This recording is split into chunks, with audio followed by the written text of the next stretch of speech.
안녕하세요, 회원님들. 오늘 기준으로 순자산 60억을 달성한 주식코치 김혜선입니다.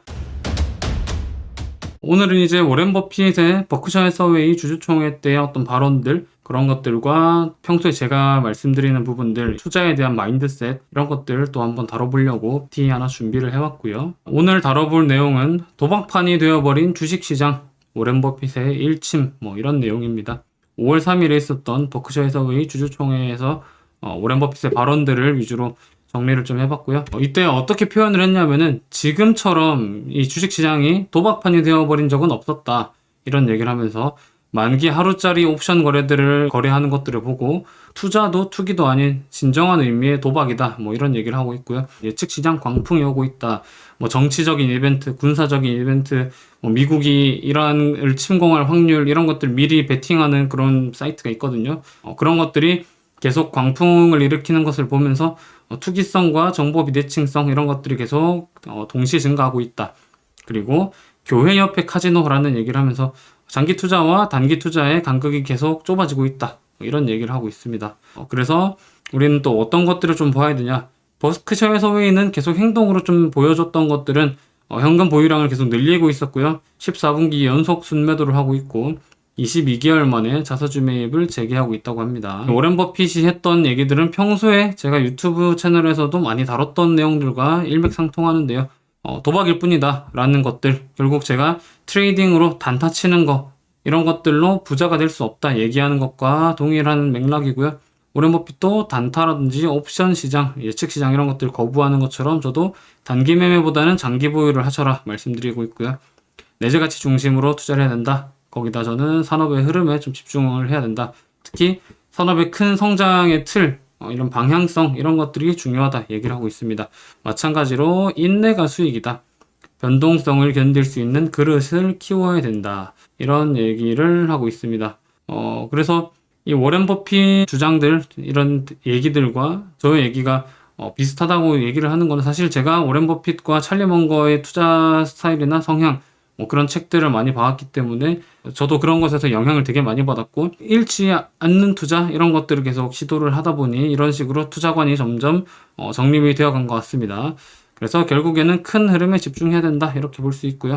워렌 버핏에게서 배우는 4가지 이렇게 정리를 좀 해보자면 도박장 같은 시장에서 살아남는 4개의 단단한 축이 있다고 합니다. 도박이 아니라 소유해라. 주식은 회사의 지분이기 때문에 가격이 아닌 이 가치를 봐야 된다 얘기를 하고 있고요. 그리고 시간이 복리를 만든다. 그리고 집중 투자해라. 흔들리는 시장에서만 우리가 주식을 매입하기 좋은 그런 가격이 온다. 이런 4가지 축으로 이제 투자에 대해서 얘기를 하고 있습니다. 이 각각의 축을 다음 장에서 하나씩 풀어보려고 하는데요. 우선 주식은 도박 칩이 아니라 회사의 지분의 일부다. 도박꾼들은 보통 이 같은 회사, 같은 기업, 같은 종목을 보면서 내일 가격이 어떨까? 일주일 뒤에 어떨까? 이제 떨어지지 않을까? 이런 생각들을 위주로 합니다. 그래서 차트의 모양이나 거래량이 어떻게 바뀌는가? 그리고 주주들 단톡방 분위기라든지 아니면은 선물이나 옵션 이런 파생 상품들에 대해서 계속 보게 되고요. 이 기업 지분의 오너의 입장으로 소유자의 입장으로 보는 사람들은 어떻게 생각하느냐? 이 회사와 오랜 기간 동행할 만한가? 그런 가치가 있는가? 이런 것들이 훨씬 중요하다. 그래서 최소한 1, 2년 뒤에 이 기업의 이익이 지금보다 좋아질 것인가? 이게 저는 굉장히 핵심적인 부분이라 생각을 하고요. 그리고 큰 방향성, 산업의 큰 흐름이 좋아지는 방향성에 맞는가? 좋아질 것인가? 그리고 이 기업이 경쟁사들에 비해서 어떤 경쟁 우위가 있고 혜자가 있는가? 또한 경영진들이 부패하진 않았는지, 자본 배분을 어떻게 하고 있는지, 주주 환원은 어떻게 하는지 이런 것들을 보는 것이 이제 오너, 소유자의 시야라고 볼 수 있습니다. 그래서 이 같은 주가를 보고 한 사람은 가격을 보고요. 한 사람은 내재 가치를 본다. 이렇게 볼 수 있습니다. 그리고 시간에 대한 얘기인데요. 팔지 않는 시간만큼 자산은 자라난다. 이제 워렌 버핏의 가장 성공적인 투자라고 볼 수 있는 코카콜라 투자는 1988년에 시작해서 2026년까지 단 한 주도 팔지 않았다고 합니다.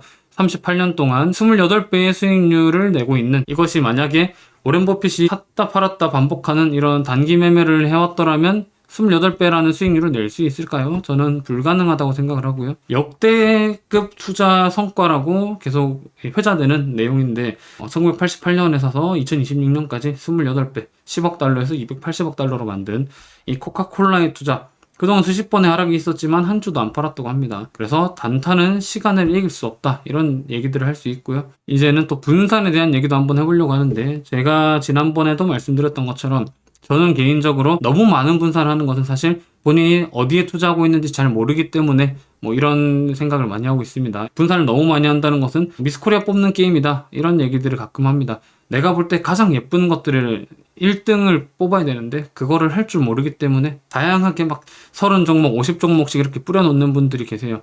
저는 사실 그렇게 하는 것은 이 성과를 내기에는 굉장히 어렵다. 사실 그럴 거면 지수 투자를 하는 것과 동일하기 때문에, 아니 차라리 지수 투자하는 게 훨씬 낫다고 생각을 합니다.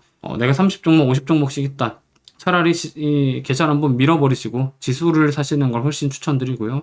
아무튼 이 분산을 하려는 것은 나의 리스크를 줄이기 위해서 이렇게 분산을 하는데, 많은 분산을 하는 것이 결국 안전을 의미하는 것은 절대 아닙니다. 잘 아는 곳에 깊이 투자를 할 수 있어야 된다. 그래서 찰리먼거도 과도한 분산은 다 악화라고 표현을 했습니다. 잘 아는 곳에 깊이 투자를 해야 되는데 내가 잘 모르니까 많은 곳에다가 분산을 하게 된다, 이런 뜻으로 다 악화라는 표현을 썼고요. 워렌 버핏도 달걀을 한 바구니에 담되 그 바구니를 잘 지켜라 라고 얘기를 하면서 한 5에서 10종목 이렇게 추천을 하고 있습니다. 저의 경우에도 실력이 쌓일수록 무조건 개별 종목이 유리하다. 그래서 초보자들은 이제 지수를 한 70% 정도, 그리고 개별 종목을 30% 정도 이렇게 하시는 걸 추천하고, 그 이후로는 개별 종목을 70% 이상, 사실 제가 생각할 때는 어느 정도 시장의 경험이 좀 쌓이고 어떤 기업들이 안 좋은 경영진을 가지고 있는지, 그리고 이 성장에서 좀 뒤처지고 있는지 이런 것들을 판단해낼 수 있는 그런 눈이 좀 생긴다면 개별 종목 100% 하셔도 좋다고 생각합니다. 그래서 이 개별 종목 비중은 경험과 실력에 따라서 계속 늘려야 된다. 초보 때는 70, 중급 때는 50, 숙련 때는 30.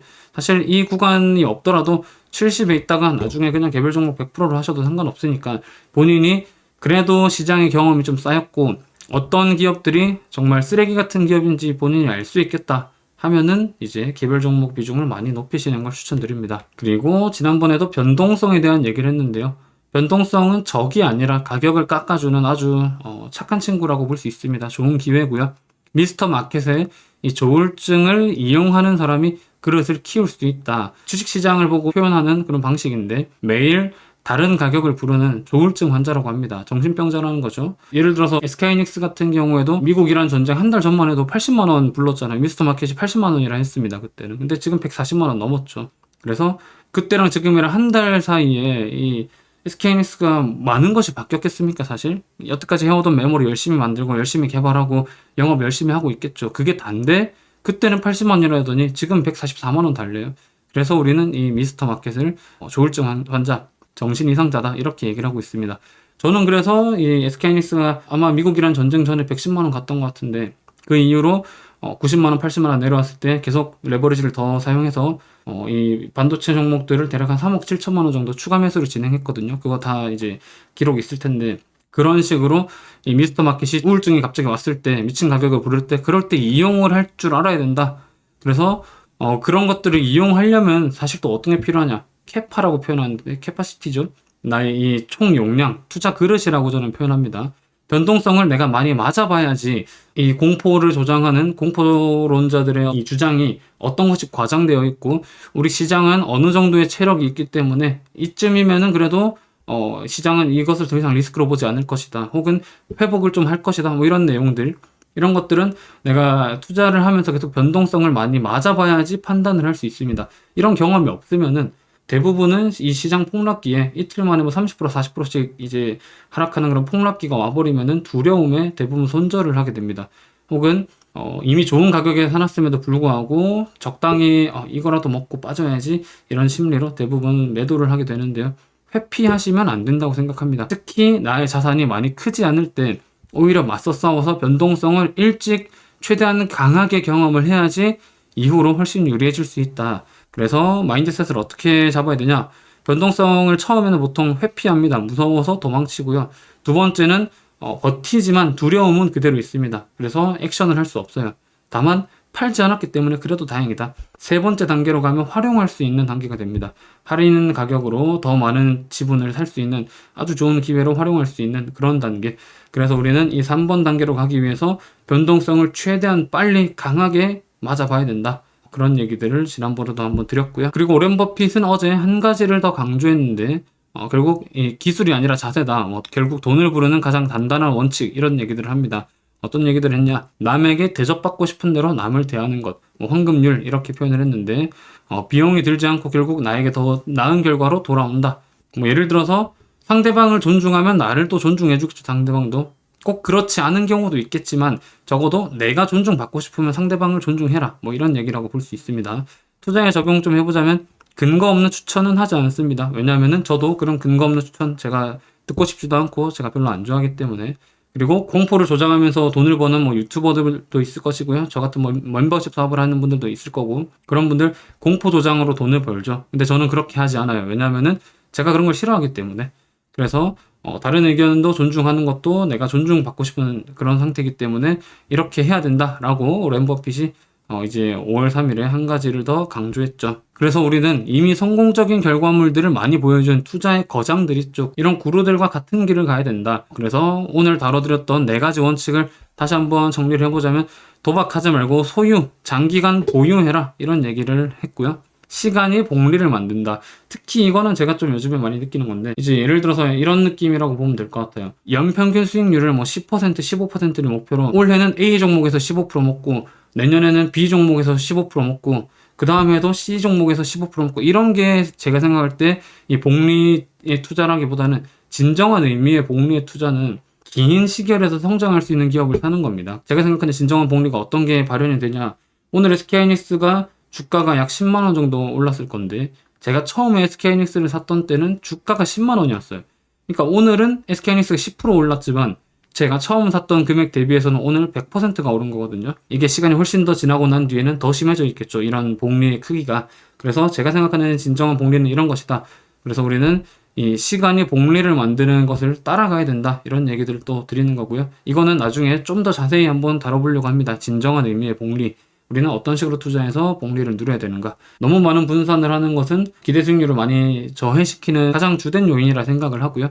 내가 제대로 모르기 때문에 어떤 것이 내 관점에서 가장 아름다운 섹터인지 모르기 때문에 아무 섹터나 이렇게 막 분산을 하고 종목도 막 30개씩 50개씩 이렇게 투자를 하게 된다. 집중 투자를 하지 못하는 거는 내가 뭔가를 제대로 모르고 있다는 반증이다. 그래서 집중 투자를 해라. 그리고 마지막으로 변동성은 절대 적이 아니다. 이 조울증 환자 같은 미스터 마켓이 가끔 정말 좋은 기회를 주는데 우리는 그것을 줄이기 위해서 막 분산도 많이 하고 해칭도 하고 이렇게 하고 있잖아요. 사실 빨리 변동성을 많이 맞아보시고 극단적인 공포를 느껴보시고 그것을 헤쳐나가보시고 거기서 내가 어떤 액션을 해야 되는지 계속 깨달아 나가는 것, 경험해보는 것, 그것이 중요하다. 그래서 오늘의 한 줄 행동, 내일의 가격 대신 이 회사를 가질 만한가, 장기적으로 내가 이 회사와 동행할 만한가, 이런 것들을 한 번 더 고민해보는 것. 당장 댓글에도 내일은 오를까요? 내일은 떨어질까요? 이런 분들 엄청 많거든요. 오늘의 영상을 꼭 한번 보시고 많은 생각의 변화가 생겼으면 좋겠다. 이런 생각을 하고 있습니다. 그래서 도박판에서 우리는 원칙으로 오늘 다뤄드렸던 이런 투자 구루들, 거장들처럼 내일도 이 사람들과 같은 방향에서 같은 자리에서 투자했을 때 우리는 안정적으로 수익을 낼 수 있고 또 남들에 비해서 아웃퍼폼하는 그런 투자자가 될 수 있을 거라고 생각합니다. 그래서 오늘 영상도 아마도 재미없었을 것 같아요. 제가 찍으면서도 재밌기는 좀 어려운 내용이다 생각을 하지만 그래도 지루한 영상 끝까지 봐주신 분들 정말 감사드리고요. 다음에는 조금이라도 더 재밌는 내용으로 그런 영상으로 돌아와 보도록 하겠습니다. 오늘도 고생 많으셨습니다. 감사합니다.